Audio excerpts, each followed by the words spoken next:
Welcome back to the farmhouse. This week I'm going to take you along with me as I do some preserving and building home economy here in our pantry and home.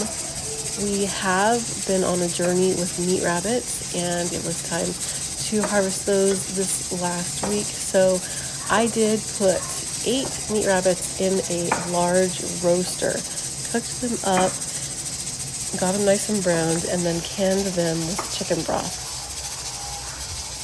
After canning, I always remove the bands and then test each lid and make sure that it's holding its seal and wipe them off. Once they're nice and clean, I will put them up on the shelf in my pantry. Now, my pantry shelves are getting pretty full. I still have some leftover applesauce from last year.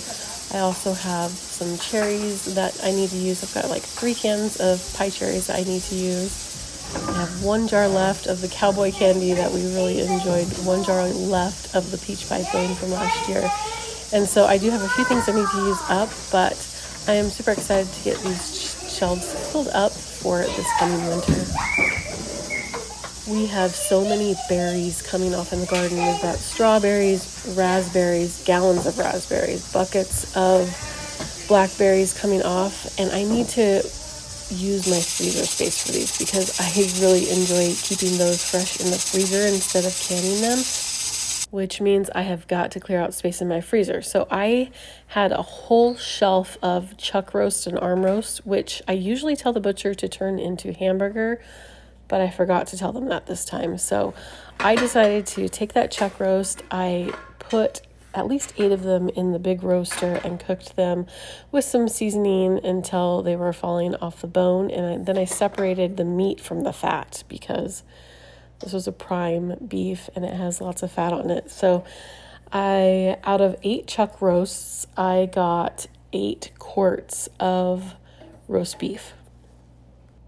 I'm super excited about it because after cooking it, I put it in the refrigerator overnight and let it cool. And then the leftover fat that was on top in the water, I could just throw away before I canned it. So this is much lower fat roast beef. And it will be super easy and convenient to use for dinners. I think each quart will be about a dinner for our family. And the meat is just really fall apart tender, so it would be really good in any type of soup, stroganoff, enchilada, taco, tamale, any Spanish dishes, of course, or pot pies or shepherd pies. It's just super convenient to use, and now all these chuck roasts are low fat, and we will really enjoy these. So each jar I filled with 1 to 2 inch chunks of roast beef. And then I topped off each jar with water, added a teaspoon or so of Montreal steak seasoning and Worcestershire sauce. And then I cleaned the tops and put them in the pressure canner and pressure canned these for 90 minutes. And then, of course, I test the tops and make sure that the tops are all sealed correctly and wash off these jars because actually I did have 1 jar that was not sealed correctly and it did open up, and so these did get some yucky stuff on the outside of these jars, so they really do need to be cleaned up before I put them on the shelf.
We got our biggest harvest of strawberries in June, but I do have June bearing and ever bearing strawberries. So every week or so we'll go out and get a nice big bowl of strawberries. And my husband has really been enjoying these. I should say my husband and my kids have really been enjoying these just pureed and then using them in all sorts of things, including salad dressing and smoothies. So I am going to clean these strawberries up. I just rinse them, take off any little bugs that I see, and then I'm going to remove the leaves from the top and blend them up and puree them in the food processor. I am going to add a little bit of lemon juice just to help keep the color pretty in the jar, and these will last about a week in the refrigerator. I did already make about a dozen jars, pint jars of strawberry freezer jam, which is my favorite thing. But I've also got freezer jam from raspberries and blackberries. So this is just another way that we are enjoying fresh strawberries throughout the summer. These strawberries are so much more flavorful than anything that you would buy in the store because they're grown at home and they're picked when they're fresh. A lot of the strawberries that you buy at the store will be picked green and then they're allowed to ripen as they're for sale. So when you pick fresh strawberries and they've ripened on the vine, you really get a lot more flavor. So if you'd like to learn how to grow strawberries, I do have a link in the description below for you that goes to the blog farmhouseharvest.net, and that will help you get started on your journey. My strawberry patch this year is about 3 years old, and so next year I will be moving them. I've got 2 raised beds of strawberries, and the berries get smaller and smaller every year, and so I will be starting next year I will just rototill those under really, and then I will get new strawberry starts and start a couple new raised beds next year for the next 3 years worth of strawberries. It is just amazing how much strawberry patches just keep giving, especially if you have ever-bearing strawberries throughout the season. My toddlers would go outside and pick strawberries all summer long for breakfast, and that's all they would eat for breakfast, and we've really enjoyed that, having that strawberry patch we've been growing them now for at least 10 years worth of growing strawberries. But there is nothing better in the middle of winter than to open a jar of strawberry freezer jam and just have a mouthful of summer on a cold, snowy day.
I'm going to do a little bit of cleanup here, and then next I will be moving on to some blackberries. We have been getting so many blackberries.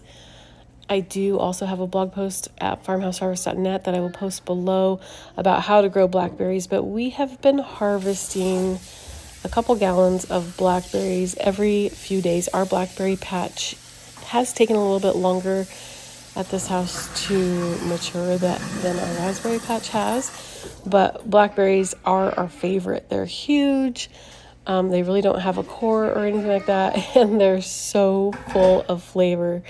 Our favorite way to preserve these, of course, is just to freeze them individually. So what I do is I do this with also strawberries and raspberries, but I just wash them really good and make sure I get off any dirt.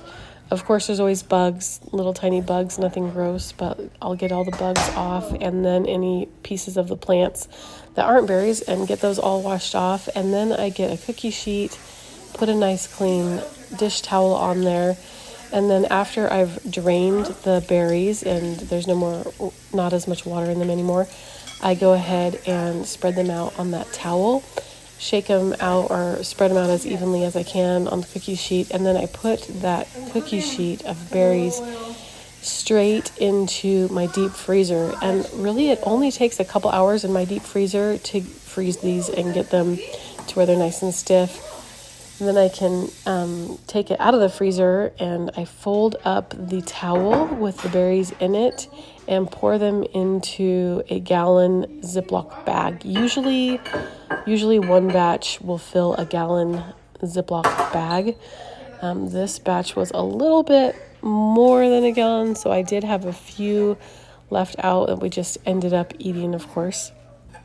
And when you preserve fresh blackberries this way, you can use them all year long for blackberry pies, blackberry cobblers, healthy breakfast smoothies. You can also use frozen blackberries to make freezer jam or whatever your heart desires. They're wonderful to have on hand, so I am stocking up my freezer with them. And if you don't pay attention to your zucchini plant, even one zucchini plant can grow way too many zucchinis than one family can enjoy. But these zucchinis obviously got left on the vine a little bit too long, so I'm going to let my chickens enjoy these. Our chickens really love squash, especially summer squash like zucchini, and so they're definitely going to enjoy these. The rest of them I will use to make zucchini bread. I do like to make zucchini bread and then put it in the freezer to enjoy later, so we're not just eating a whole bunch of zucchini bread all summer long. It is really nice to be able to have that in the fall.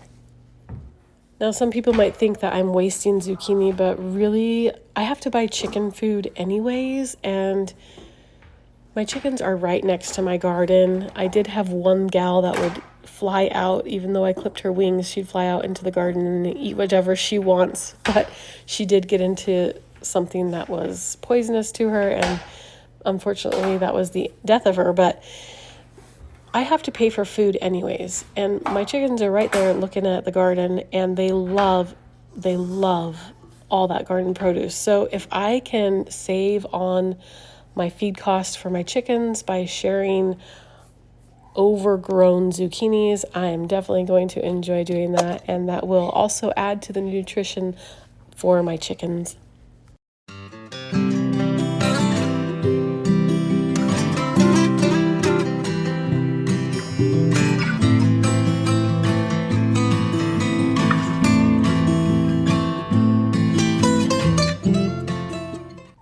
Thanks for spending a little time with me today. If you haven't subscribed yet, please do, and we'll see you next time.